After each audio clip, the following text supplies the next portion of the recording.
अब यहाँ देखो फ्रेगमेंटेशन हम लोग पढ़ रहे थे लोग क्या, पहला हो गया था हम लोग का क्या कि डीएनए किसी भी सेल से हम लोग कैसे डीएनए को एक्सट्रैक्ट करते हैं, ठीक।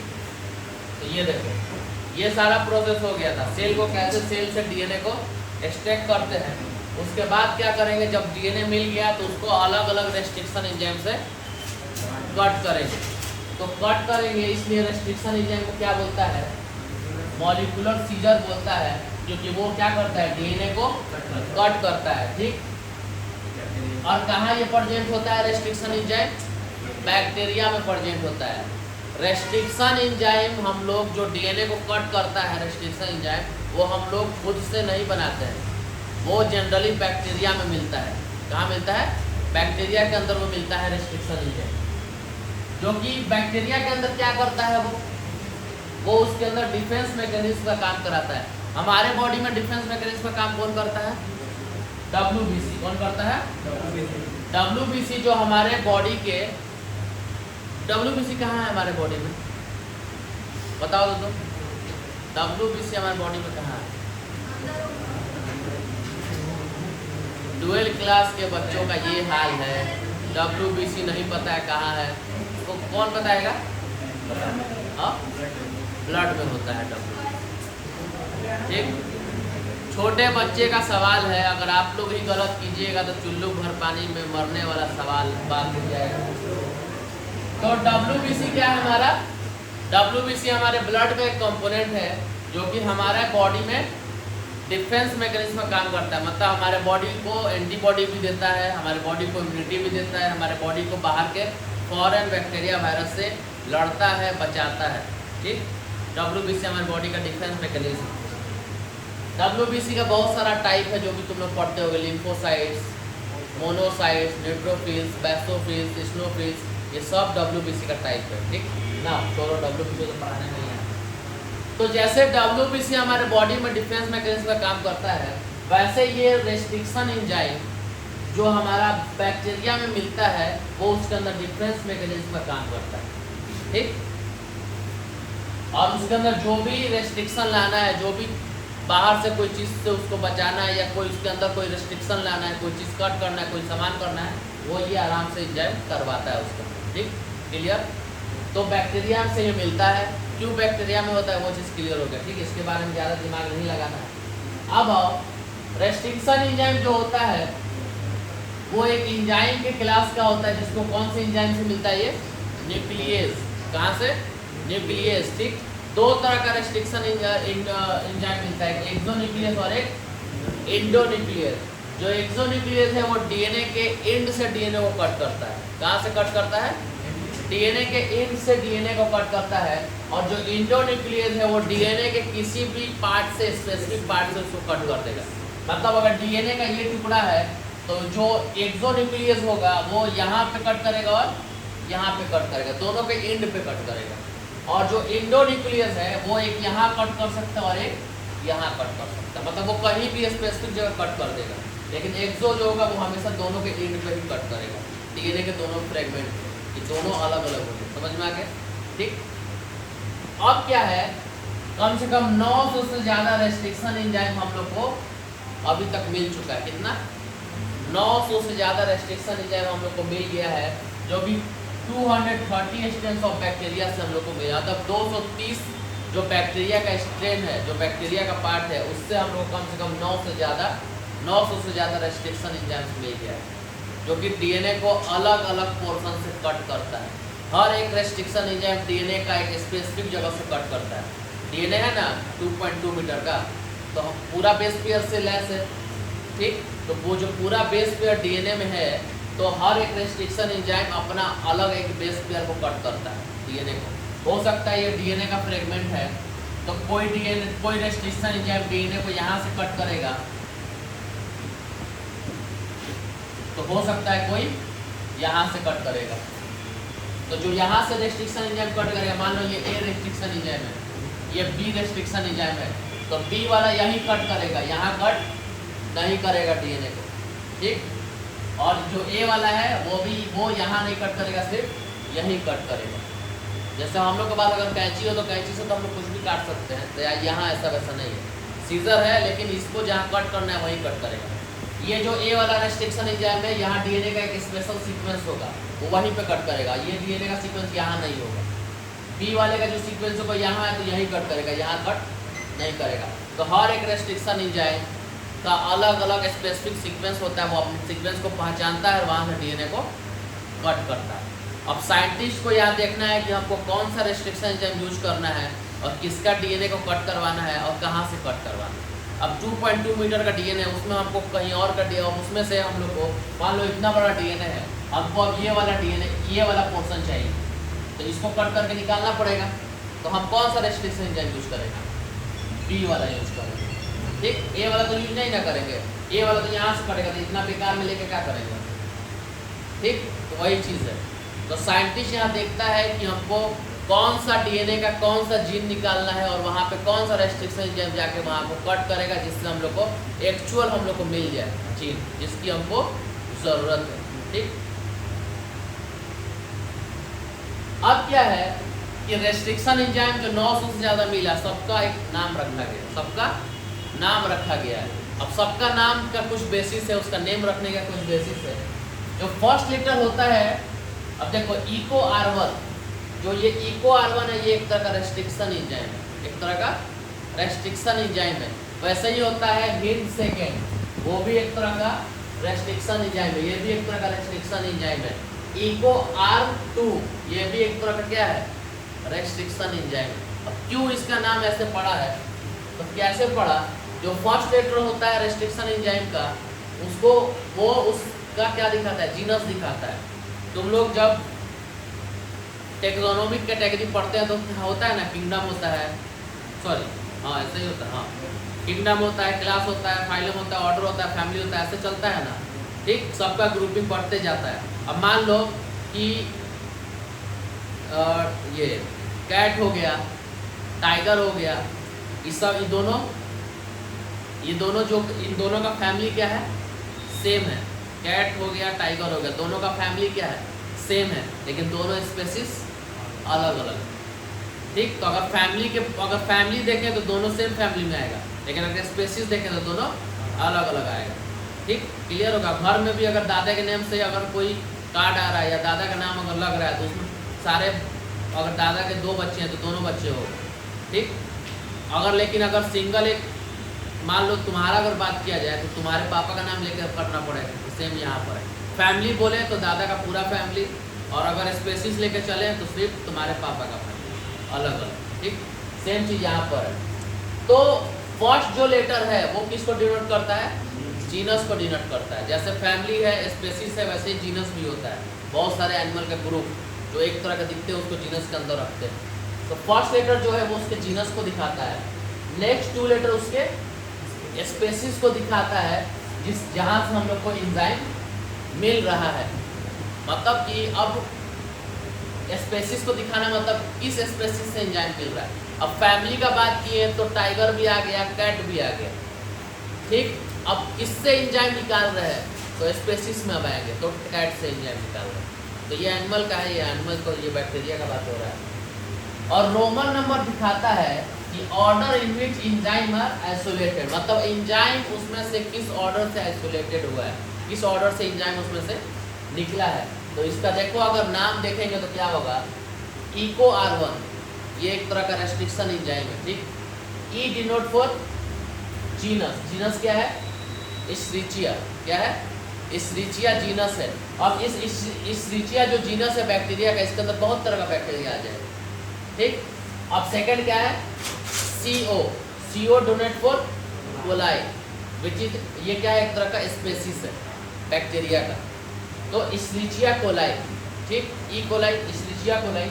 R डोनेट फॉर स्ट्रेन, मतलब बैक्टीरिया के किस स्ट्रेन से, S स्ट्रेन होता है, R स्ट्रेन होता है बैक्टीरिया का, किस स्ट्रेन से निकाला गया है एंजाइम, तो R स्ट्रेन से, ठीक। और 1 donate for order of isolation, मतलब उसको आइसोलेट करने में कौन सा ऑर्डर लगा।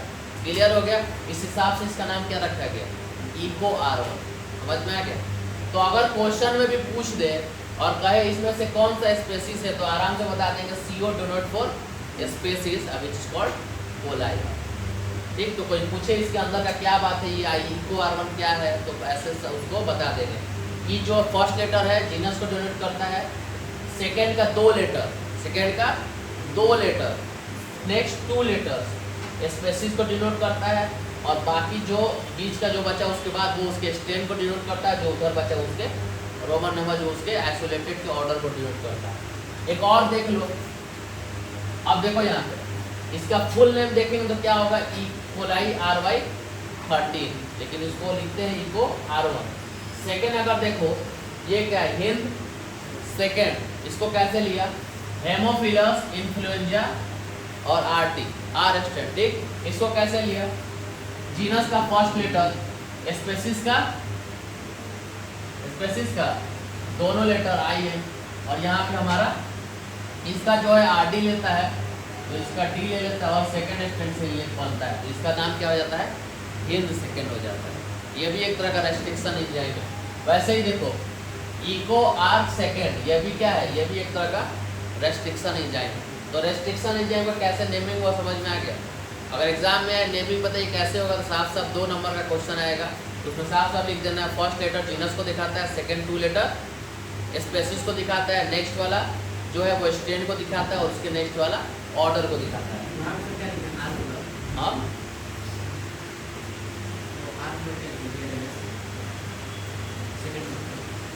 इक्वलाइट R245 उसके स्ट्रेन का नंबर।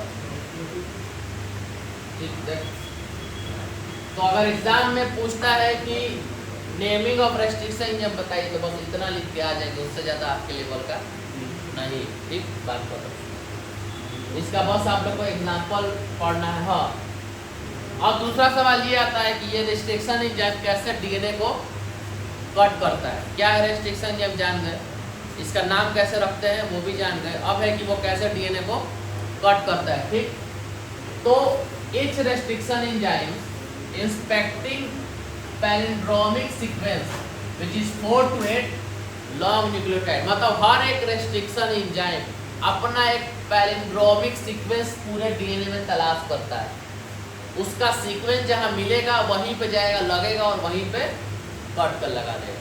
जैसे जस्ट फॉर एग्जांपल अगर इको R1 का बात करें तो जो इको R1 है उसका ये सीक्वेंस है GAATTC, eco R1 restriction enzyme का ये सीक्वेंस है।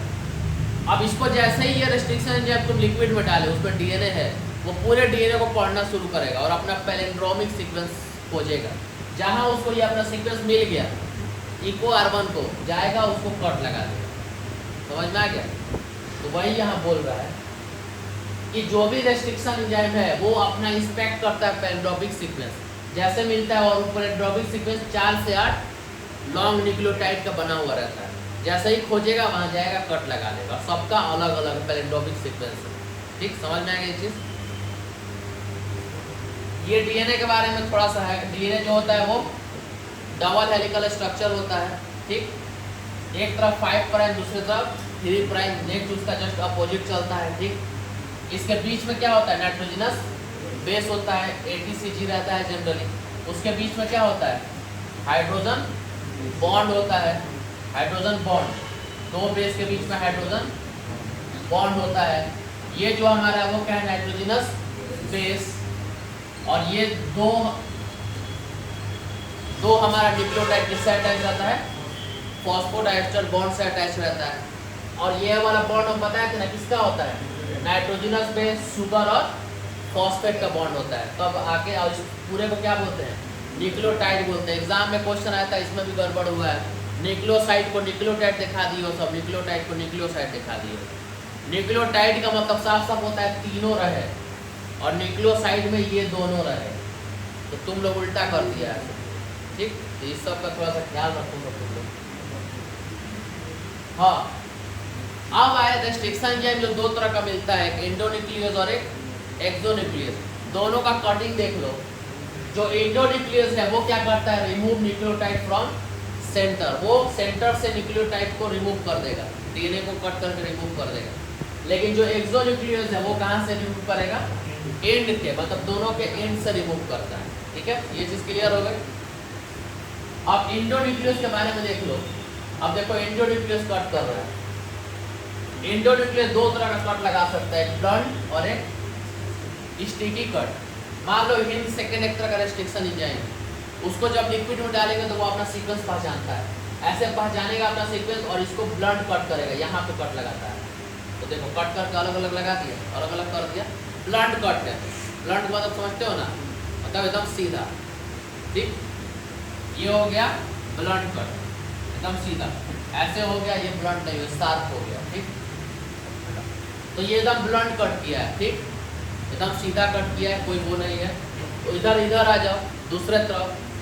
दूसरे तरफ जो है कौन सा एंजाइम यहाँ पर आता है, मान लो इको R1 आया, इको R1 एंजाइम आया, रेस्ट्रिक्शन एंजाइम आया। वो इसको कहाँ से कट किया है, वो ब्लंट कट नहीं करता है, इसका एंड कैसा है, स्टिकी एंड लगाया है। एक दूसरा डीएनए आएगा इसी तरह और आके वहाँ पे पैक कर जाएगा। तुम लोग पजल सॉल्व किए हो ना, जस्ट लाइक दैट, ठीक, वैसा ही है। दूसरा डीएनए ऐसे ही कट लगा के आएगा और यहाँ पे लाके बैठ जाएगा, डीएनए लाके उसको ऐड कर देगा, वो हो गया स्टिकी एंड। तो जो स्टिकी एंड बनाएगा वो ऐसे कट करेगा और जो ब्लंट एंड बनाएगा वो सीधा सीधा कट करेगा, ठीक। तो इको R1 हमेशा याद रहे, इको R1 जो भी डीएनए को कट करता है वो उसका स्टिकी एंड बनाता है, और जो हिंद सेकेंड है वो कभी भी कट करेगा तो ब्लंट एंड बनाएगा डीएनए का। समझ में आ गया, ठीक। इसलिए बायोटेक्नोलॉजी में ज़्यादा किसका यूज किया जाता है, तुम लोग खुद दिमाग लगाओ, किसका ज़्यादा यूज करेंगे बायोटेक्नोलॉजी में। बायोटेक्नोलॉजी में सबसे ज़्यादा इस एंजाइम का यूज होता है। क्यों होता है, हम लोग क्यों डीएनए के फ्रेगमेंट को कट कर रहे हैं, कि मन चाहा डीएनए का फ्रेगमेंट मिल जाए, जिसके अंदर मन चाहा जीन हो, जिसको हम लोग को प्रोडक्ट बनाना है इंसानों को यूजफुल के लिए, ठीक। अब मानो ये वाला अगर हम लोग को डीएनए मिल जाएगा तो इसको अटैच करने में दिक्कत होगा, थोड़ा अटैच करने में दिक्कत होगा, क्योंकि जब हम लोग को मनचाहा जीन मिल जाता है तो इसको किसी दूसरे डीएनए से क्या करते हैं, रिकॉम्बिनेट करते हैं ना, वेक्टर प्लाज्मिड से कर रहे थे ना, और रिकॉम्बिनेट करके किसी होस्ट के अंदर पुट कर देते हैं कि उसके अंदर कॉलोनी बनाएगा, फिर वहाँ से हम लोग निकाल के अपना यूज के लिए ले लेंगे। तो अगर ये वाला डीएनए अगर हम लोग को मिल गया कट करके, मान लो मनचाहा डीएनए ऐसे कट कर दिए, तो अब इसको किसी दूसरे डीएनए से रिकॉम्बिनेट बनाने में थोड़ा मुश्किल होगा। और ये वाला अगर मिल गया तो दूसरा डीएनए सेम रेस्ट्रिक्शन एंजाइम से कट करेंगे, इसका अपोजिट सीक्वेंस आएगा और वो तुरंत आके लग जाएगा। तो ऐसा अगर कोई चीज़ ऐड कर रहे हो, ईटा कभी ऐड जोड़ते देखे हो, ईटा अगर घर बनता है तो जो ईटा बनता है ना जुड़ता है, तो लास्ट में अगर उधर का ईटा जोड़ना है तो ऐसा निकाल दिया जाता है, निकलता है ऐसा लास्ट में निकाल दिया जाता है कि उधर से जो ईटा जुटेगा वो इसके अंदर ऐसे पैक हो जाएगा। तो ये ज़्यादा मजबूती है कि ये ज़्यादा मजबूत रहेगा, हाँ, ये वाला ज़्यादा मजबूत बाइंडिंग रहेगा, ठीक। तो किसी को ऐसे बाइंड करो, किसी को मान लो सीधा सीधा बाइंड किए ऐसे और किसी को ऐसे बाइंड किए, तो उसमें मजबूती ज़्यादा मिलेगी, जो एक दूसरे के कॉम्प्लीमेंट्री बाइंडिंग हुआ है। सेम चीज़ यहाँ होता है। तो ये वाला सीक्वेंस जब स्टिकी एंड मिलता है दूसरे डीएनए का, तो दूसरे डीएनए में आराम से बैंड होके हम लोग को अपना मनचाहा वेक्टर मिलता है, और उस हिसाब से हम लोग आगे इसको होस्ट में इंट्रोड्यूस करते हैं, कॉपी होता है अपना निकाल लेते हैं वहाँ से, ठीक। तो अब इसका मैकेनिज्म देखो रेस्ट्रिक्शन एंजाइम का, साफ साफ देखो यहाँ पे, ये देखो ये कौन सा डीएनए है, वेक्टर डीएनए। वेक्टर डीएनए का मतलब क्या होता है, ये एक तरह का व्हीकल है जो कि हेल्प करता है हमारा मनचाहा डीएनए अपने ऊपर बैठा के होस्ट के अंदर ले जाने के लिए, ठीक। जैसे बोले थे ना, मॉस्किटो अगर मलेरिया पैरासाइट है, अगर कोई मॉस्किटो उसको काट दिया, मलेरिया है फीमेल एनोफिलस, तो वो अगर आपको कट कर लिया तो आपको भी मलेरिया हो गया, तो वो क्या किया, मलेरिया के पैरासाइट को एक इंसान से दूसरे इंसान में ट्रांसफ़र किए, तो वो वेक्टर हो गई और आप उसके लिए होस्ट हो गए, ठीक। तो वही चीज़ है। मान लो ये क्या है, ये मान लो फॉरेन क्या है, फॉरेन डीएनए है, मतलब कि जीन ऑफ आवर इंटरेस्ट, मतलब वैसा जीन जिसका हम लोग को कॉपी बनवाना है, जिसके फंक्शन का, जिसका यूज करके हम लोग को कोई ऐसा सामान बनाना है जो ह्यूमन के नीड के लिए ज़रूरी है, तो वो फॉरेन डीएनए ले लिया, उसके अंदर फॉरेन जीन है, जो जीन हम लोग को चाहिए, और ये क्या है, वेक्टर डीएनए, जिसके ऊपर ये बैठ के होस्ट के अंदर इंट्रोड्यूस करेंगे हम, जिसके अंदर कॉपी बनेगा। तो दोनों को सेम रेस्ट्रिक्शन एंजाइम से कट कर दिए। क्या है, इको R1। तो देखो सेम रेस्ट्रिक्शन एंजाइम से कट किए तो स्टिकी एंड बना दिया है दोनों का, दोनों को अपोजिट डायरेक्शन में कट हुआ है, दोनों का स्टिकी एंड बना दिया है। अब डीएनए लाइगेज आएगा, दोनों को क्या करेगा, अटैच कर देगा। अब क्या बन गया, रिकॉम्बिनेंट डीएनए। अब ये जो रिकॉम्बिनेंट डीएनए बन गया, अब ये डीएनए किसको, मान लो ये डीएनए किसी बैक्टीरिया के अंदर इंट्रोड्यूस कर देंगे, किसी बैक्टीरिया के अंदर इंट्रोड्यूस कर देंगे। अब ये जो बैक्टीरिया है अब 1 से 2 में डिवाइड करेगा, 2 से 4 में डिवाइड करेगा, और जो एक हमारा रिकॉम्बिनेंट डीएनए बन के आया था वो हम लोग को 1 से ज़्यादा मिल जाएगा कि नहीं मिल जाएगा। अब एक ये रिकॉम्बिनेंट डीएनए बनाने में कितना माथा पेची है, सेल को निकालो, डीएनए को निकालो, कट कराओ, अटैच कराओ। अब जब अटैच होकर मिल गया तो इसको इंट्रोड्यूस किसके अंदर कर देंगे, होस्ट के अंदर इंट्रोड्यूस कर देंगे। और जैसे ही होस्ट के अंदर गया, अब ये क्या करेगा, रिप्रोड्यूस करेगा बैक्टीरिया, हर मिनट हर आवर में रिप्रोड्यूस करेगा। मान लो रिप्रोड्यूस करके 100 हो गया, तो ये जो रिकॉम्बिनेंट डीएनए है पहले कितना था हमारे पास, 1, अब कितना मिल गया, 100। उससे अब हम लोग आराम से यूज़ कर लेंगे, कोई इतना टेग्रामबाजी फिर करने की ज़रूरत नहीं है। तो ये क्या होता है, तो ये क्या है हमारा रेस्ट्रिक्शन एंजाइम का यूज़ करना, समझ में आ गया। रेस्ट्रिक्शन एंजाइम का यूज होता है डीएनए को कट करने के लिए। रेस्ट्रिक्शन एंजाइम डीएनए को अपने एक स्पेशल सीक्वेंस से कट करता है, जो कि पैरेंडोक्विक सीक्वेंस है। कहाँ मिलता है, बैक्टीरिया के अंदर मिलता है, उसको डिफेंस मैकेनिज्म में हेल्प करता है। इसका नेमिंग उसके जीनस, स्पेसीज और उसके स्ट्रेन और उसके आइसोलेशन के ऑर्डर पर रखा गया है। जहाँ जैसे कट करवाएंगे, जो जैसा चाहिए वैसा हम लोग रेस्ट्रिक्शन एंजाइम यूज़ करेंगे, और वो डीएनए को अपने स्पेशल सीक्वेंस से जाके कट करेगा और हमको मनचाहा डीएनए मिल जाएगा। और जो मनचाहा डीएनए मिलेगा उसको किसी वेक्टर डीएनए से अटैच करवाएंगे और किसी होस्ट के अंदर इंट्रोड्यूस करेंगे, फिर कॉपी बनेगा और हमारा आगे